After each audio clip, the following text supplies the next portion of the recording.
find creative things to do. This is a very creative topic. And on the back I have my notes. I put my notes on the back. If anybody wants to see my thought process, you could see it. The topic of today's class is Yishmael's 12 sons. What a weird topic. The Midrashim have very, very little to say. What are the meaning of the names of the 12 sons of Yishmael? That's the topic. What's interesting about it is one medrash that he brings. This is medrash. This is called Torah Shlema. Torah Shlema is a sefer that was made by a Jew by the name of Menachem Mendel Kasher, who passed away probably around 1984. He was one of those Jews who knew the whole Torah. He was a Gaon Olam. He lived in New York between 1940 and 1960, and he got to know the Rebbe well. They had a very, very strong relationship. And he was a great source of creative Torah. Post-Holocaust Torah has a few very important individuals who contributed in a very, very special way. And one of them is the Menachem Mendel Kasher's Torah Shlema. It was literally his whole lifetime. He wrote many other Sfarim. The Menachem Kasher, those who do not, was actually the one who published the Rogatchover's Sfarim, because he was the only one who was able to understand the Rogatchover's code and decipher it. He was a very, very big Talmud Chacham. He was a Gaon Olam. He was a Gerach Chosid. But his greatest contribution to Torah was a collection of Midrashim. He didn't finish it, but his work is unbelievable. He starts from Bereshis, he got till Tazria, something like that. And then he writes that he's getting old, he's afraid he's not going to make it, so he started to do a little bit more rushed. The family finished up till at the end of Bamidbar. It's an extraordinary sefer. The Torah Shlema is a really, really special sefer, because he goes in the Seder the Psukim, he brings every single medrash from all the Midrashim, including very obscure Midrashim. He has fantastic notes. But some of his notes, the notes are at the bottom of the page, as you can see here, but some of his notes are whole volumes, literally. For example, he has a note on the Kiddush HaChodesh, on the whole history of Kiddush HaChodesh. It goes on for pages and pages and pages. He explored topics in Torah that nobody else knew anything about, but he was such a genius, he was such a master of Torah, he opened it up. Any person who's a real scholar, when he wishes to explore obscure topics in Torah, one of the best sources is the Mendel Kasher's Torah Shlema. So I made up my mind today that tonight, he told me a message this morning that Rabbi Fetner is not coming here, I should do Pasha. Fine. So I said to myself, what am I going to do? I didn't even have a chance to look at my site. It's been a very long day. I haven't been home today at all once. I decided to do this, the 12 sons of Yishmael. And I figured I'll open up the Torah Shlema and I'll bring 5 or 10 Midrashim that explain each one of the 12 names of Yishmael. Turns out there's exactly one. Nun Aleph is the only source from a Medrash on the names of the 12 sons of Yishmael, and it only explains 3 of them, Mishma, Vaduma, Umasa. But in footnote to Nun Aleph, he brings a variety of sources. Number 1 is the Rambam in Igeres Teimon. Number 2 is Ksav Yad Yalkut Oid HaAfilah. And number 3 is Ksav Yad Pirush Alatei Rabbeinu Efraim Zal. 3 sources, not Midrashim, from later sources, that explain most of the 12 sons of Yishmael. So it turns out that if you have this one page, and if you look at the footnote, you'll see that I underlined all the names. Most of the names of Bnei Yishmael, there are Mifarshim, just a few of them are Midrashim, but there are Mifarshim that give us insight into the names of most of the 12 sons of Yishmael. So this is our topic, okay? We're going to read inside, Pasuk Yud Gimel, Yud Dalet, Tesvav, and this is what I want to do. I want to study the names, the taich of each one of the 12 names of Yishmael, and try to extract something from it. So I'm reading from inside. The end of Parshas Chayey Sara, of course, is the death of Yishmael. As you guys all know, Chayey Sara begins with the death of Sarah, and it finishes, Avram remarries, he marries Keturi, has a bunch of kids, then Avraham passes away, and then Yishmael passes away, and that's how the parsha begins. Chayey Sara, which is called life, is all about death. It starts with death, the passing away of Sarah, and it finishes with death, the passing away of Avram and Yishmael. And of course, the Torah says that Yishmael the Tshuva. Yishmael the Tshuva. And the proof that Yishmael the Tshuva is because when Avram dies, it says, Vayikperu Eisa Yitzchak v'Yishmael bonov, that Avraham was buried by his sons Yitzchak and Yishmael. Yishmael was older. And halachically, when you have an older son and a younger son, no matter how they behave, you put the name of the older son first. So Rashi says Yishmael put Yitzchak ahead of him because Yishmael did tshuva. Okay, Yishmael lived 137 years. He was born when Avraham Avinu was 86 years old, which means he survived Avraham Avinu by about 45 or 50 years. And he did tshuva. Yishmael did tshuva. The pasuk says, Shachan and Nafal, that as long as Avraham Avinu was alive, he was in a higher level, and after Avraham Avinu passed away, he was in a lower level. But the Torah attests that Yishmael did tshuva. Okay? So I'm reading these three psukim. Ve'ela Shmeis B'nei Yishmael. These are the names of the sons of Yishmael. B'Shmeisam, the Tildesam. B'Chayr Yishmael, the first one of Yishmael, is Nevoyos. Then comes Kedar, Ad Be'el, Mifsam, Mishma, Duma, Masa, Chadad, Tema, Yatur, Nafish, Kedma. Very good. 12 names, 12 sons.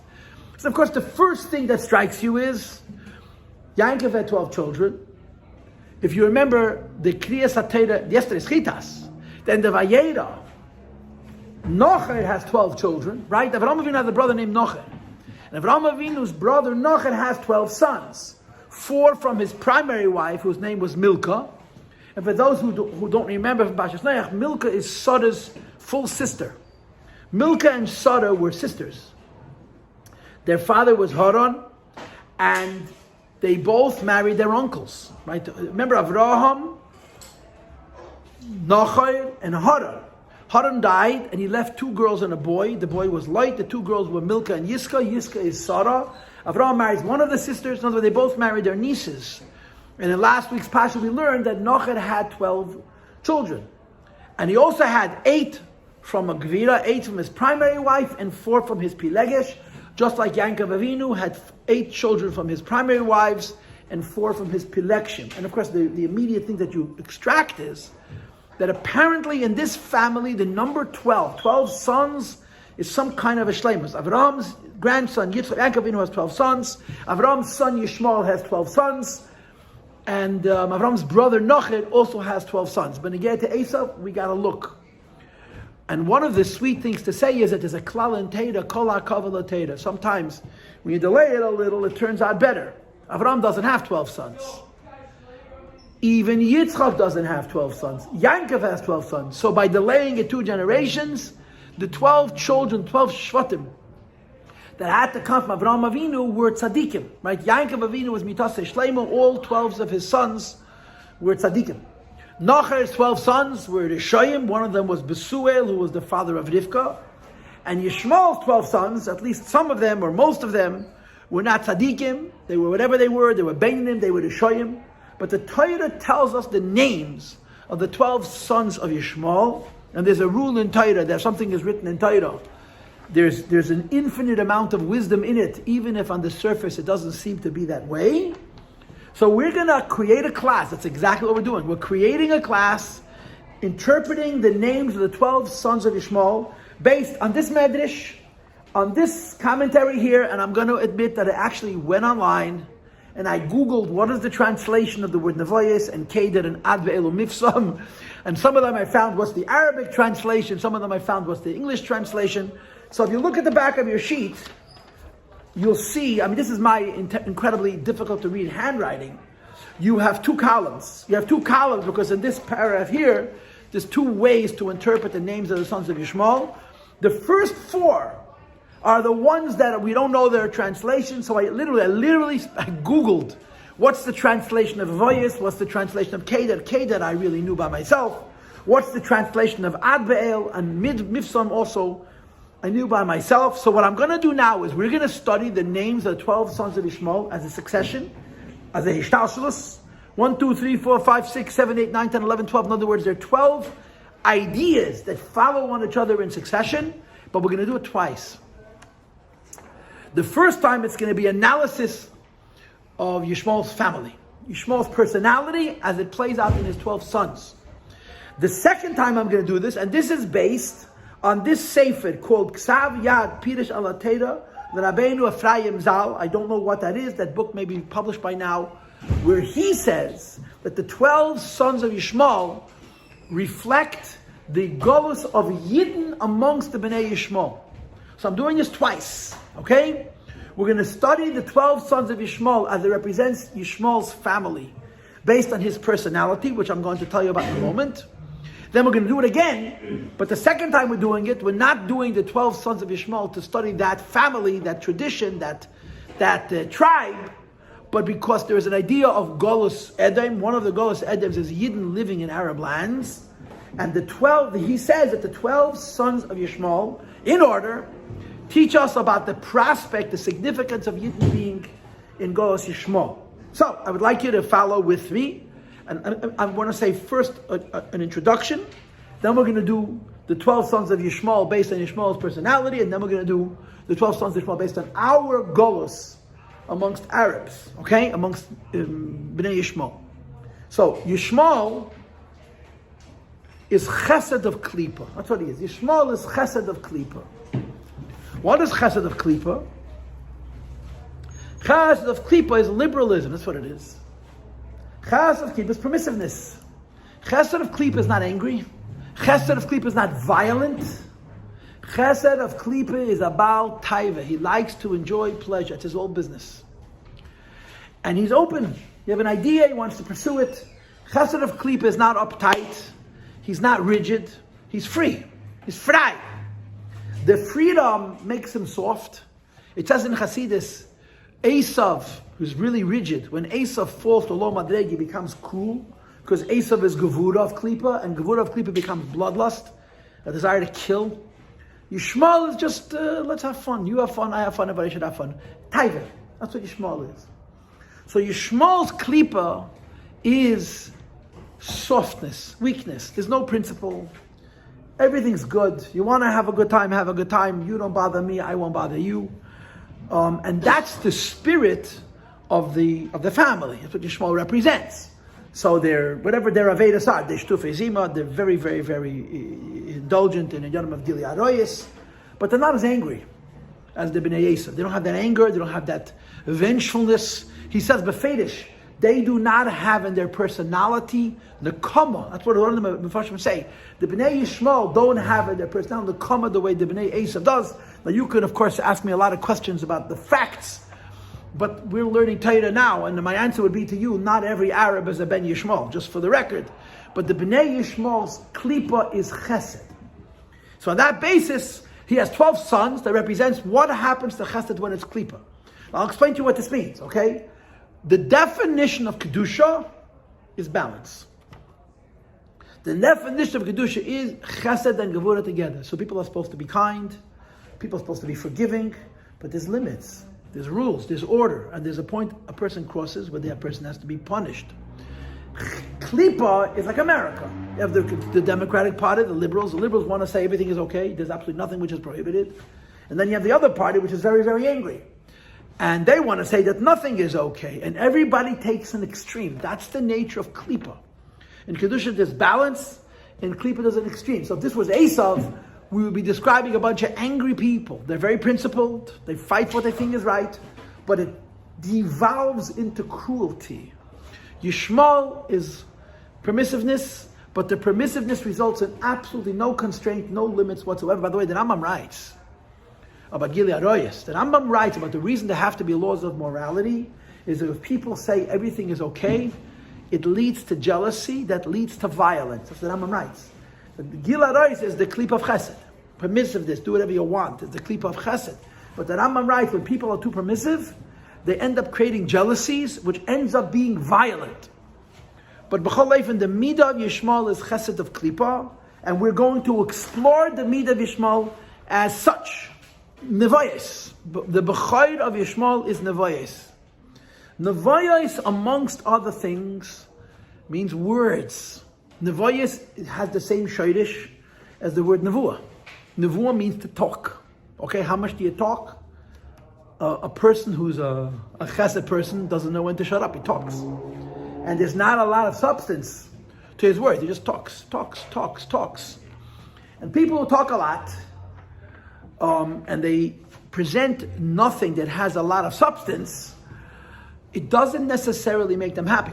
If you talk a lot, that doesn't necessarily mean that you're free and open and psychologically healthy. Sometimes people who are very comfortable with themselves are free to talk, but people don't know when to stop talking. That frequently comes from a chesed. So in the voice, his brother's name is Kedar. Kedar means black, dark. In other words, the root of the babbling, of the blabbering on, just talking of Yishmael, which is again, I'm trying to present this according to the presumption that we're talking about midas hachesed of Klipa. He talks on, she doesn't know when to stop, is because there's a darkness, there's no substance. So if there's nothing going on inside, you allow on the outside people to see it. But behind the Nevoya, it's behind all of these words, there's a darkness, there's a heaviness, there's a sadness. I don't know if you know people who are depressed. Some people who are depressed don't talk at all, and some people depressed don't know how to shut up. Yishmael's not depressed in the conventional sense.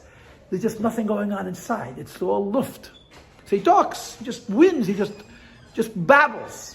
But because there's no substance behind the words, it doesn't make him feel good. There's a darkness that either is the source of the words or comes from the words. Now, Ad Be'el, the third son of Yishmael is Ad Be'el. I looked it up online. I found two translations for Ad Be'el, which are quite different. The Arabic translation of Ad Be'el is that God founded it. El means Hashem. Ad Be'el means the Eibishter founded. But in English, I found that Ad Be'el means vapor. Vapor, of course, works very well with the supposition that I made that Yishmael represents a lack of substance. That's what wind is, that's what vapor is. It's something with no substance. If we translate Ad Be'el as meaning the Eibishter founded it, the way I would interpret it is that Yishmael speaks against God. Yishmael talks to the Rambam writes that people who talk too much, in the end of Hilchos Tzaras, the Rambam writes people who talk too much, first they talk about meaningless things, and then they're not careful, and they end up talking even about the Eibishter.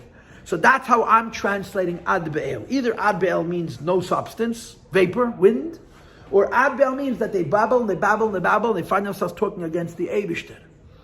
So the fourth son of Yishmael is Mifsa. Mifsa means it smells good.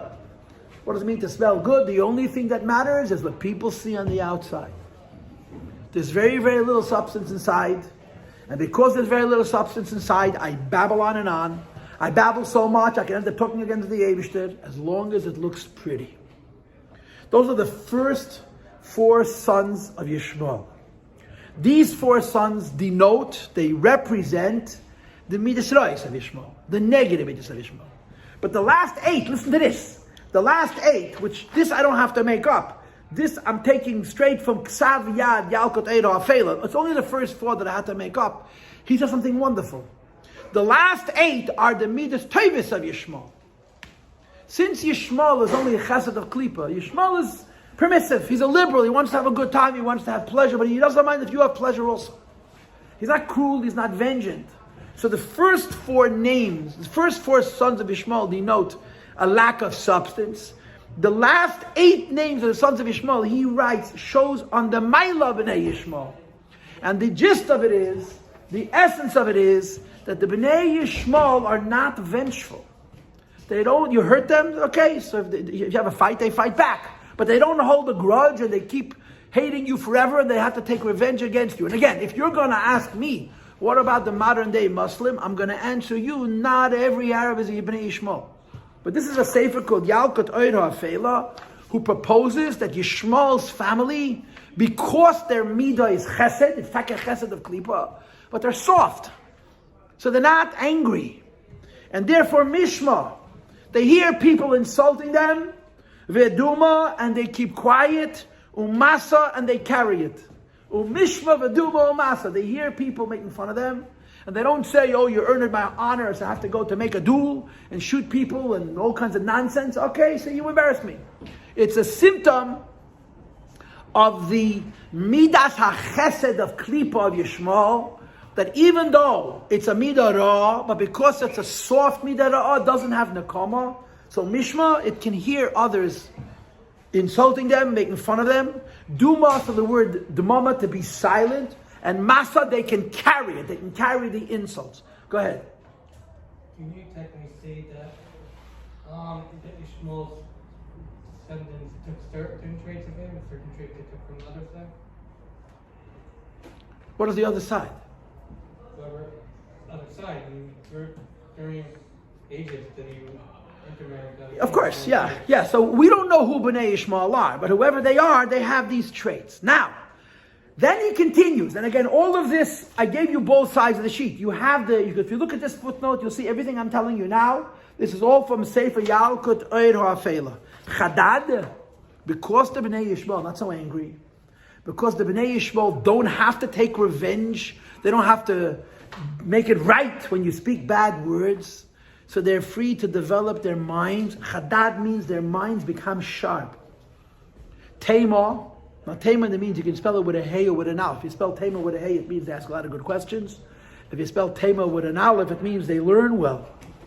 People are not nervous and not angry. So okay, they're not the biggest scholar in the world, but there's enough time left for them to engage in ideas because they're not so busy fixing everything because they don't have a midah of kas and a kama.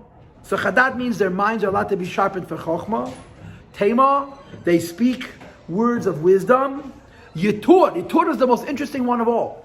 Yitur in Hebrew, there's a word netira. Netira means to guard. Now, oftentimes netira could mean hold a grudge, but here he translates yitur. They guard against doing evil. The Bnei Yishmael, they're liberals, but because they're not so uptight, they're able to develop their minds, they're able to study, and they're even able to create, Netur means Netira, they guard against severe evil.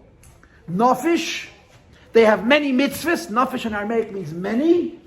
And Kedma means mitzvahs that are from ancient times, like Mikadmas no. Kedma means mitzvahs that go back to the beginning of time. And he doesn't say this explicitly, but the way I understand his words is, he is arguing that the Bnei Yishmael are much more likely to keep a greater percentage of the Sheva mitzvahs Bnei Noach than the Bnei Esav. And the root of it is because they're not angry, because they're not vengeful, they're able to live in the present, they're able to develop their mind, they're able to learn, they're able to gain knowledge, they're even able to be particular, to have parameters. Netur, they guard against doing Avedas, and Nafish, they do many mitzvahs. Kedma, the mitzvahs that they're doing going back till the beginning of time. I want you to understand that there's a lot of evidence, and the Rebbe talks about this a little bit, but there's a lot of evidence that there are many inyanim in Yiddishkeit that go back to Avraham Avinu. Some things which are included in our Taryag mitzvahs, the Rambam says explicitly, they really are way before. From Avraham Avinu and from Noach. Rashi says it in Chumash and Parshas Yishlach. Besides for the Sheva mitzvahs, Goyim took upon themselves all kinds of mitzvahs. And this Sefer, ילקוט האפילה, proposes that Yishmael's lack of bad temperament, Yishmael's lack of need to constantly being in a fight, allows him to develop his mind, and it allows him to keep many of the mitzvahs that go back to before Matan Torah. For example, Chesed, Kibbud Av V'Eim, Bikur Cholim, Halvayas Hameis. We're not talking about mitzvahs which are in the Torah. We're talking about mitzvahs which the world was given from the beginning of time, Kedma. You hear in the secular circle something called natural laws that people figure out without anybody teaching it to them. And he proposes this ילקוט האפילה that Yishmael's Klipa, good temperament, allows him to be more particular about these mitzvahs than people who are more nervous and more angry, whose Klipa consists of an angry temperament. Go ahead, Ari. Does that also apply to Bris Milah? Because I know they also do Bris Milah because you're showing it. Okay, I don't know. But Bris Milah is a double mitzvah. Right. It's a mitzvah from Matan Torah, but it's also a mitzvah from before. Right. But the Rambam writes that Bris Milah by Goyim you don't learn from Yishmael. You learn from the Bnei Keturah. A Goy is allowed to do a bris, even though it's one of the covenants. And the Goyim are allowed to do those mitzvahs that are not covenants. Why are they allowed to do a bris? He doesn't say because of Yishmael, he says because of Bnei Keturah, because I guess they're after the Tzivoy, there's a little bit of a difference. But yeah, you could say that's included. Now guys, I gotta tell you, I spent a lot of time thinking about this class. The whole thing is creativity. It's a pretty beautiful interpretation. Most of this I'm not making up. Most of this I took from sources. A little bit I embellish, but it's a beautiful read. You start off with a premise that Yishmael is chesed of Klipa. He's Klipa. Why is he Klipa? They meet us to an extreme. Kindness or any constraints. There's no wrong. You do whatever you want. And therefore Yishmael is a tnuah, is a direction of a lack of substance. But it's a pretty beautiful insight to see how the 12 names, certainly the last 9 or 8 names of the Bnei Yishmael play out. Now, there's another sefer, which we're going to do now, that's called ילקוט Yad פירוש על לרבינו אפרים ChaZaL Yishmael. He says something very different. He says that the names of the 12 Bnei Yishmael don't reflect the personality of Yishmael. They reflect the Jewish people in Galus Yishmael. We have spent a lot of time in Christian lands, and by the way, Christians did a much better job at killing Jews and persecuting Jews than the Muslims did. Muslims went through their periods, but the recent hate of the Muslims to Jews is because of the state of Israel. But by and large, if you look at the last 1,300 years, for every Jew killed by a Muslim, there's 10 or more Jews killed by a Christian. And by the way, Hitler, part of Europe, as much as he was not a Christian, it's the Christian culture which killed 6 million of our brothers and sisters in the last 100 years. But you're not supposed to say that because you're supposed to love Europeans and hate Arabs. So he says that the 12 sons of Yishmael reflect not the Bnei Yishmael's personality per se, but it reflects the Bnei Yishmael's, our exile amongst them. Now I have the same problem again. He explains from Mishma till the end, okay?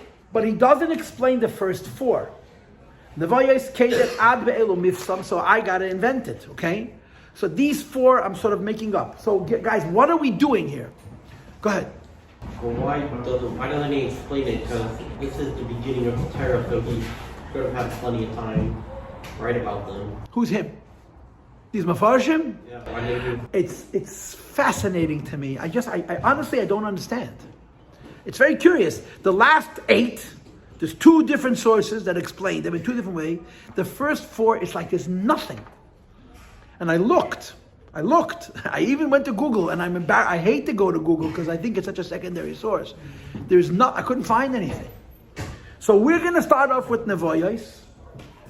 And I'm going to say one of the English interpretations of the word Nevoyos is from the word Nevuah. For those who are not familiar, there are 2 basic ideas to prophecy.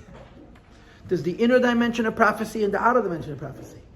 The inner dimension of prophecy is called the vision, seeing, which is either called the Roya or Choyza, Chazoin Yeshayahu Benomit, Anechi HaRoya. Then the outer dimension of prophecy is that you repeat what you see. Repeating what you see is called Nevuah. For those of you who say V'yita L'cha Motzoi Shabbos, the last par of V'yita L'cha starts with the words Boire Niv Sasayim. Niv means the movement of the lips. So Nevoyos means talking, prophecy. So the first son of Yishmael is Nevoyos. It's a prophecy. It's the prophecy of the Jews being exiled amongst the Bnei Yishmael. In Tanakh, you have the Nevi'im prophesying about the various exiles. One of those exiles is Edom. Right? You have 4 Galus. You have Yavan, you have Madai, you have Paros, and you have Edom. Now, Edom includes Yishmael and Esav together. In other words, the first 3 Goliaths were very, very short. The last Galus, the Medrash says it starts and we can't see the end of it. Edom includes Yishmael and Esav, but Yishmael and Esav are different characters. Esav is Gevura, Esav is angry, Esav is a killer, and Yishmael is a good time. Let's have a good time. I'll have fun, you'll have fun. I won't be so honest, you won't be so honest. I'll look away, you'll look away, and it's all very good. So the Voyais is the prophecy talking about the Jewish people being exiled amongst the Bnei Yishmael, and it's Kedar. Kedar means it's dark. There's different kinds of darkness. Sometimes darkness could mean death and destruction. And sometimes darkness could mean emptiness. So the Galus of Yishmael, the Jewish people living amongst the Goyim of Yishmael, because Yishmael is not so angry, it's not a violent Galus, but you get sucked into this liberalism and it's depressing. In other words, the I could do whatever I want attitude doesn't make people happy. I'm sure you guys are aware of this. There's never been a society in the world that's had more money than ours. There's never been a society in the world that people were freer than they are now, and there's never been a society where people were less happy. How do you reconcile that? And the answer is, when you don't believe anything, and your life has no meaning, it's just about pleasure, it's great, but it doesn't satisfy a person. It's unsatisfying. That's why the prophecy about the Galus Yishmael brings to darkness. Keder means darkness. I've told you the story a few times. One of my favorite Hasidic stories. But it's one of those stories that when you give it over in English, it loses its substance. There was a Jew by the name of Shneur Zalman Rubishov, otherwise known as Shneur Zalman Shazar. He was the second president of Israel. Not the prime minister, the second president of Israel. And President Shazar was a Lubavitcher from home. He was named Shneur Zalman after the Alter Rebbe. But he was kicked out of Taim Chatmimim. He had the great distinction of being kicked out of Taim Chatmimim. By the way, he didn't have exclusive rights to that. Taim Chatmimim were constantly kicking Talmidim out, unfortunately. I heard that the Frierdiker Rebbe said later that if he could do it all again, he would kick out fewer Bachrim. Shazar was kicked out because he was reading books, philosophy books, which they were very afraid, because oftentimes the Bachrim went from the books to Kfida. Shazar became one of the most important Zionists in the world. He was a personal friend of David Ben-Gurion and all these other people, Golda Meir, the whole first generation of the Zionists who established the state of Israel. He was not a religious man, but he had his Hasidic roots. So he was a Hasidic Apokaitis. You know the difference between a Hasidic Apokaitis and a Misnagdish Apokaitis? A Misnagdish Apokaitis is really an Apokaitis. A Hasidic Apokaitis is a Chassid. So how much of a Kaifa could you be? Shazar, in the dark years in Poland, when they were in the minority and the Frume were driving him nuts, whenever their situation became too severe, he would start singing the Alter Rebbe's Niggun. So his fellow Zionists would say, Zalman Ma'ata, what are you singing? He says, Atem lo tavinu. He's a Zionist, he's anti-religious, and he's doing something which would not make the Alter Rebbe happy, and he's asking the Alter Rebbe to help him. That it should be Matzliach and whatever he was doing. You understand? That was Shazar. In 1948, he came to see the Frierdiker Rebbe. The reason he came to see the Frierdiker Rebbe was because there was a vote in the United Nations. It was in upstate New York. I never remember where it was, the place, it escapes my mind. I know the place, but I can't remember it. Whether Israel, there should be what they call partition. Two-state solution, quote, unquote. Israel and Palestine. And they were afraid that they didn't have enough votes. So Shazar came to the Frierdiker Rebbe to ask him for a bracha, that there should be enough votes, and the Frierdiker Rebbe told him that they would win the vote, that Israel be established as a state, and then he asked them to make Kfar Chabad, etc., etc., etc. But when they met, the first words, the Frierdiker Rebbe was his principal. The Frierdiker Rebbe threw him out of Yeshiva. He'd met him 50 years before. Now he's meeting him after all these years, and when he walks into the Frierdiker Rebbe's room, Shazar writes, he was very ill, the Rebbe was, he was very frail, but his will, he was alive as ever. And the Frierdiker Rebbe said to him, Zalman, vos machst du? Zalman, how are you? And Shazar said, I think these words are historic. Rebbe says, Avda behefkede, aber says nit nichele. In halacha, there's an expression, Avda behefkede nichele. A slave wants to remain a slave. Because slaves are frei. According to Jewish law, slaves have less halachas of gili haroyes than goyim. A goy has shiva haroyes. A goy has rules. An eved has no rules. It's mamash like an animal. There's an argument in halacha that a slave wants to remain a slave because he's frei with the nacht. He can do whatever he wants. So the Frierdiker Rebbe says to Shazar Rebbe, he says, I'm so frei, you have no idea. But I'm not happy. I'm not happy. Let's touch Nevoyos Vakeder. Yeah, the prophecy about the Galus Yishmael, where everything goes, doesn't make you happy. It makes you sad, makes you dark. Ad Be'el, I'm going to translate this time without getting complicated. It means a Galus with this very, very, very little substance. Very little substance. And it means two things. Very little substance for good, but also means very, very little substance for evil. It's a community that doesn't stand for anything, and therefore whatever you do is good, but whatever you do nothing is of substance. But Yidden, who find themselves in this Galus Yishmael, which is called Nevoyes, Kedev Ad Me'el, are mifsam. The Jewish people smell like the sweetest spice. Like Rashi says in Parshas Pinchas, the Jewish people were Mitzrayim, and they were slaves. You don't need me to tell you how slave masters looked at slaves. And by every name of every Jew, it says Hashem's name. Yud-Kei, Ha-Yemini, Ha-Yochin, and so on and so forth, to tell us that they were all kosher Jews. Meaning, even though they were slaves, The yichus, the genealogy of the Jewish people was pure. They were not violated. There was no tumah mixed in. So you have a Galus Yishmael, which is nevoyos, kedar v'ad ve'el, and the Jewish people in that Galus smell like the sweetest spice. They're beautiful, they're pure, they're real Jews. They're not Rahman al-Islam mixed up with Goyishkeit and with Goy. And Mishma, the Jewish people, now we're reading the same thing, but now we're talking about Jews. Jewish people hear themselves being insulted repeatedly over and over again. Veduma, and they keep quiet.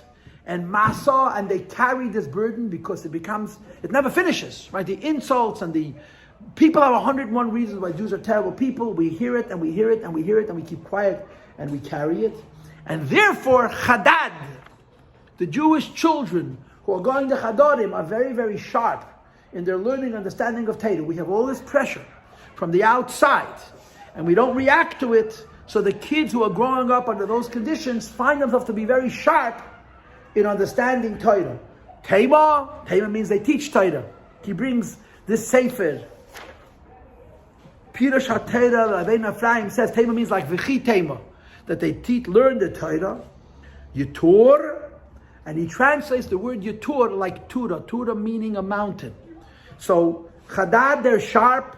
Tema, they're learning the Torah that was given on Har Sinai. Yetur is from the word Tura, mountain. The Torah which was given on Har Sinai. Nafish, they have many children. They touched it. Nafish, the Jewish people in Galus have many, many children, like we learn about Yidden Mitzrayim. The Dafke Kashayanu Eisei Ken Yibachim is the Jewish people who lived in Mitzrayim and were not enslaved. The Bnei Levi had far fewer children than the other 12 Shvatim or 11 Shvatim that were enslaved, that were persecuted. And the same is true here. Yidden in Galus, Nafish, they have a lot of kindred. And then the end is Kedma. Kedma means they go back to east. And east goes on Eretz Yisrael and Yerushalayim. That the end of their experience in Galus is they go back to Eretz Yisrael. So the second read is about Yidden in Galus Yishmael. I'm just going to go over it quickly. Nevoyos means the prophecy that Hashem spoke about Yidden being in Galus Yishmael, which is Kedar, which is dark and depressing. Because Ad Be'el, there's no substance to it. But the Jews are mifsam, they smell beautiful. Mishma, they're constantly insulted and they keep quiet. Vidumim, they keep quiet. Masa, they carry a big burden of insults. And therefore, Chadad, their children are sharp. Tema, they learn lots of Torah. Yetur, and they study and keep the Torah which was given at Har Sinai. Nafesh, they have many children. And Keben, the Zechet, to go back to Yisrael, to the Beis HaMikdash. I think this was a very sweet class. And understand, I really didn't make it up. I cut and paste. Cut and paste a little bit. But this is really... You can look at the sheet and you'll see the sources for what I just presented to you. Okay, it's not my...